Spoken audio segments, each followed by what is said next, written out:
आकांक्षा जी Germany से। राधे राधे। राधे राधे महाराज जी।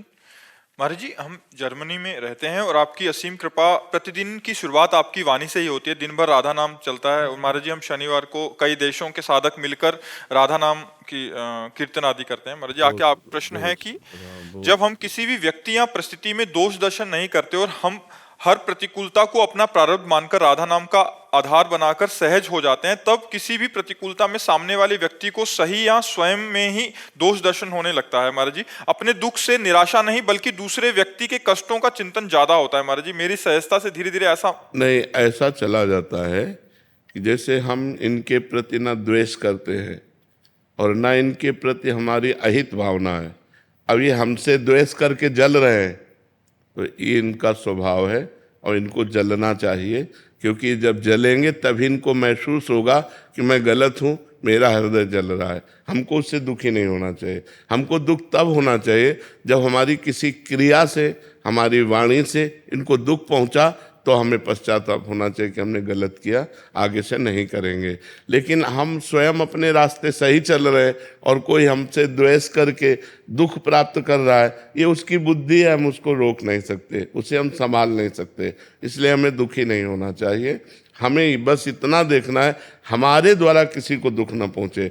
अब वो हमारे प्रति भावना करके दुखी हो रहा है तो उसको हम क्या कह सकते हैं?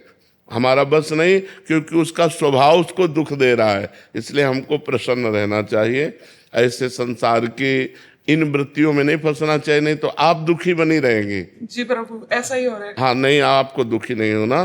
प्रसन्न आत्मा संतुष्टा एन केनवा, हर परिस्थिति में प्रसन्न रहो। हमारे द्वारा अगर दुख किसी को मिला तब तो दुख होना ठीक है, क्योंकि उससे हमारा पाप नष्ट हो जाएगा, उससे हमारी क्रिया सुधर जाएगी। लेकिन कोई अपने आप हमारे प्रति भाव करके दुखी हो रहा है, उसमें हमारा कोई दोष नहीं हो। हमें प्रसन्न रहना चाहिए। बहुत भगवान से प्रार्थना करनी चाहिए कि उसकी बुद्धि शुद्ध हो जाए। व्यर्थ में वो जल रहा है, पर हमें दुखी नहीं होना चाहिए। प्रभु, अगर हमें पता ही नहीं है कि हमारा कोई दोष है या नहीं है, हम सब कुछ ठीक कर रहे हैं और हम कोशिश कर रहे हैं कि हमसे कोई दोष ना बने, फिर भी कोई हमें बार बार प्रतिकूलता दे रहा है, हमको नहीं, तो सहना चाहिए, हमें सहना चाहिए। हाँ, उमा क्षमा सापो ते भारी, अपने कर्म जाय अपकारी। जब आप सहोगी तो आपकी सहनशीलता उसके स्वभाव को नष्ट कर देगी, उसको ठीक कर देगी, उसका दंड उसको मिलेगा। उमा क्षमा श्राप होते भारी, जो शाप होता है उससे भी अधिक बलवान क्षमा होती। आपने क्षमा कर दिया, प्रतिकूलता वो ज्यादा नहीं बढ़ पाएगा, वो नष्ट हो जाएगा, क्योंकि वो प्रतिकूलता जो दे रहा है और हम क्षमा के द्वारा सह रहे हैं, तो ये हमारी सहनशीलता हमको बचा लेगी और उसको नष्ट कर देगी। ऐसा नहीं कि हम 4 गाली रोज कोई देता, हम चुपचाप सह रहे हैं तो 8 देने लगेगा, नहीं, वो देने लायक नहीं रहेगा। जब हम चुप रहते हैं तो उसको बहुत बड़ा दंड मिलता है। एक नाव में 50 लोग बैठे थे, उसमें एक संत अपने शिष्य के साथ बैठे थे, तो 2 पुलिस कर्मचारी चढ़े। उस समय, पुराने समय में संगीन लेके चलते थे, जिनमें चाकू पर लगी हो ऐसी राइफल लेके चलते थे। तो नजदीक गए और संत के शिष्य से कहा, और शकील तो वहाँ जगह नहीं थी, तो एक बूट मारा। वो नंगे पैर बैठे थे तो बूट से उनके पैर में मारा और कहा साइड हो। वो कोशिश की लेकिन जगह नहीं थी।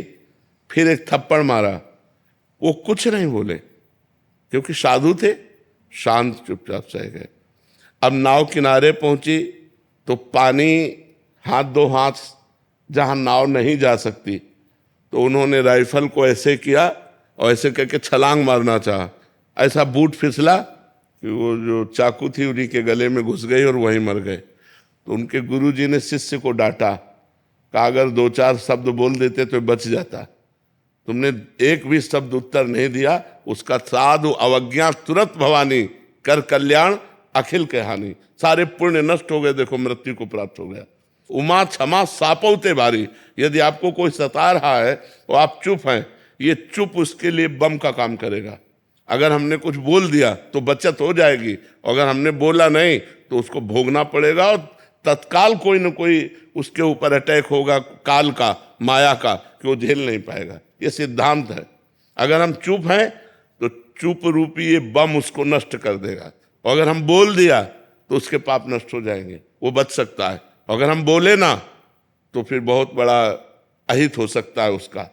तो हम ये न सोचे कि जो हमारे साथ प्रतिकूलता, गाली दे रहा है या हमें परेशानी कर रहा है, यदि मैं इसका उत्तर नहीं दिया तो कल ये बढ़ करके करेगा, नहीं, कल करने लायक नहीं रहेगा, क्योंकि परमात्मा है ना, वो देख रहा है।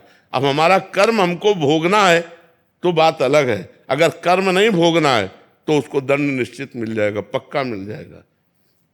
ऐसा नहीं है कि वो ऊपर वाला देख नहीं रहा, मालिक सबको देख रहा है। अगर आप शांत हो, चुप हो और आपको कोई सता रहा है तो एक दिन वो दुर्गति को प्राप्त होगा। आप चुप होकर देख लेना, वो 2-4 दिन उन्नति दिखाई देगी, लेकिन वो ऐसा नष्ट होगा कि बिल्कुल बात समझ लो। इसलिए सहनशील उन्नति को प्राप्त होता है और क्रोध करने वाला अवनति को प्राप्त होता है। आप सहनशील बनिए।